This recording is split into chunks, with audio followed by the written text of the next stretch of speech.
Hello and good morning, everyone. Well, that was fun. Um, I'm not sure how many people will actually see this video, but I will make sure I share back into my Facebook group. Talk about a workaround last minute. Facebook no longer allows streaming into Facebook groups. So I am here on Casual Tuesday, actually off today, doing some personal things, but I wanted to share some tips that kind of came up in working with this group of coaches through a 7-week accelerator to up level their coaching practice.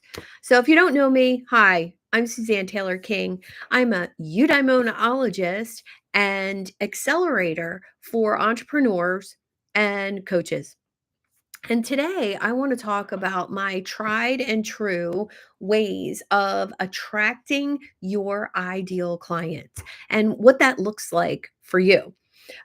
So, number one, hold on one second. Let me just make sure we are over on Facebook. And yes, it's looking good. Okay. So I'm going to share this again into my Facebook group and make sure that everybody can see it. Awesome. Okay, we're good to go. All right, everyone. So these tips that I've kind of worked on over the years have really helped me not only build my email list, but they've helped me grow my personal brand and my company's brand. So I think the things that are most important here, let's talk about the difference between a personal brand and a company brand. So many times that people come to me for help, they have a company and they want it to grow. They want it to be bigger. They want it to be making more money. But they don't have a personal brand. They're not the face of the company. They're not the face of the brand. And I'll give you a couple examples. Like Ryan Reynolds is an actor, right? He lends his face to numerous companies. He had a cellular company. I think he has a gin company or some other liquor company. And then Richard Branson owns numerous companies, but he's the face of the company.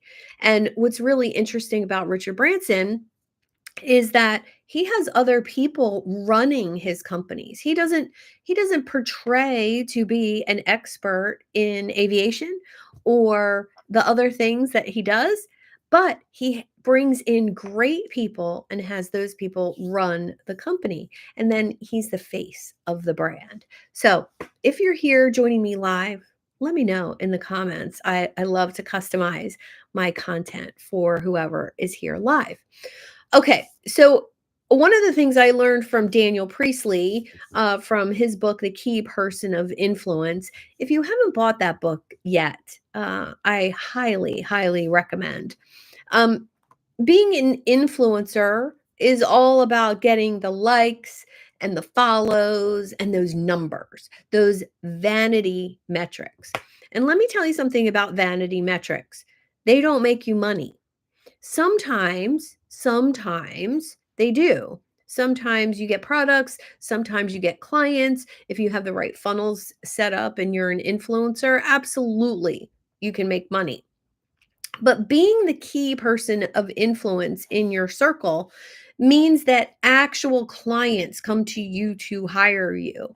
People refer actual paying clients to you to work with you. And I don't know about you, but if you're a smaller business or a solopreneur or you're a coach or a consultant, what really matters? Likes and people following you or actual paying clients? I know the answer.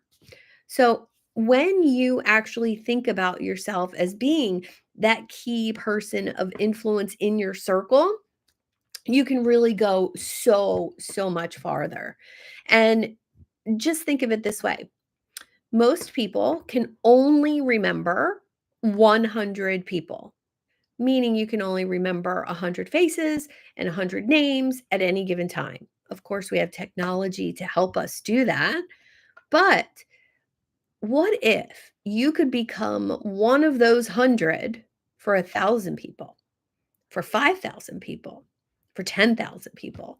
What's possible then? And that has nothing to do with being an online guru or influencer. And I'm going to give you some tips today that will actually help you be on your way to doing that.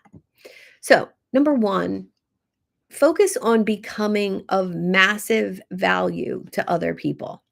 Massive value means providing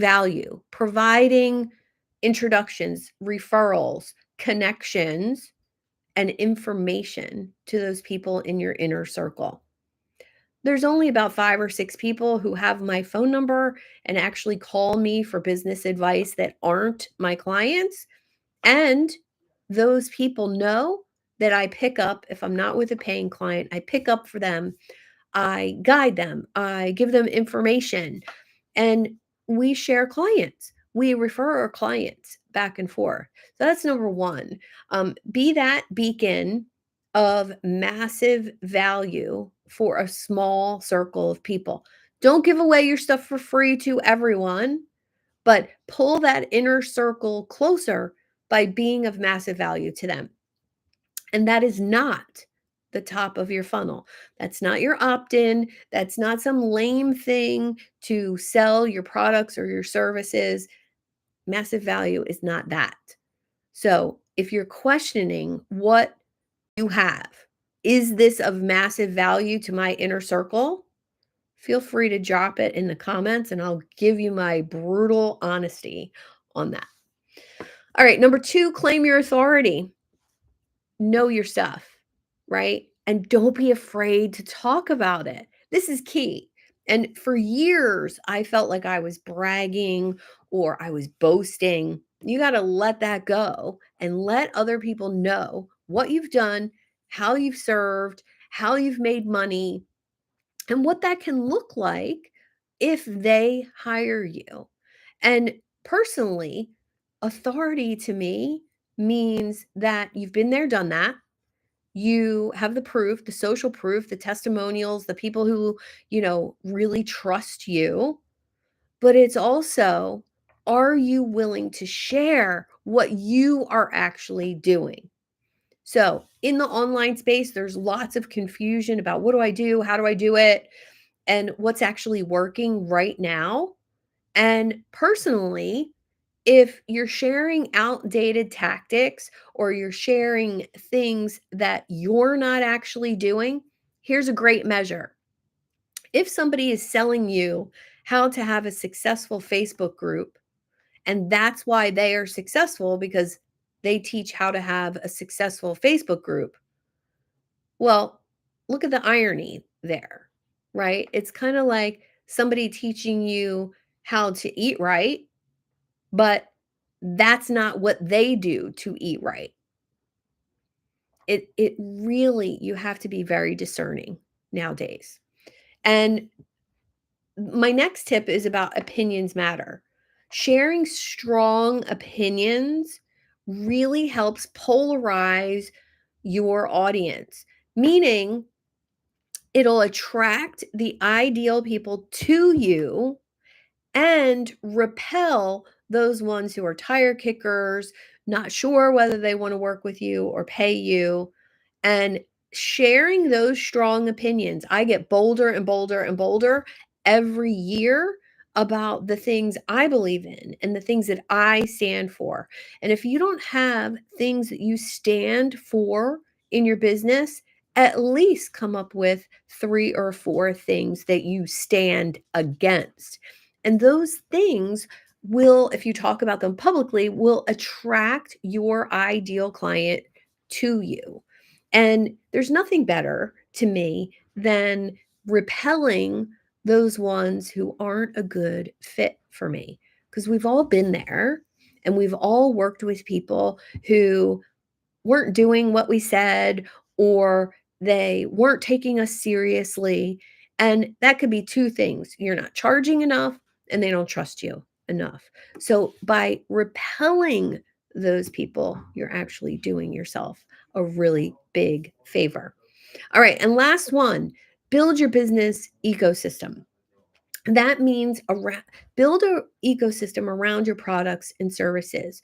It could be the customer journey, it could be the value ladder, but this ecosystem of people that you know, like, and trust, that you refer business to, that they refer business to you, or that you make introductions for. And I'll give you this example. Yesterday, somebody asked me, who do you know that's an agency owner? Who do you know that's an agency owner? And immediately, three names popped into my head. I didn't have to go searching my LinkedIn. I didn't have to go searching emails or my CRM. I immediately knew my three best quality introductions to make to this person. And if you don't think that's of value, to be top of mind in someone else's head is my number one tip for you today. So you're going to ask me now, how do I do that? And again, it goes back to tip number two, being of massive value to other people. All right, I'm Suzanne Taylor King, eudaimonologist and master of the Charisma Code, which is coming soon. So if you want to learn how to be more dynamic, more charismatic, more attractive to your ideal clients, give me a comment below and I'll make sure you get a first peek at the Charisma Code workshop coming soon. Have a great day, everyone, and I'll talk to you soon.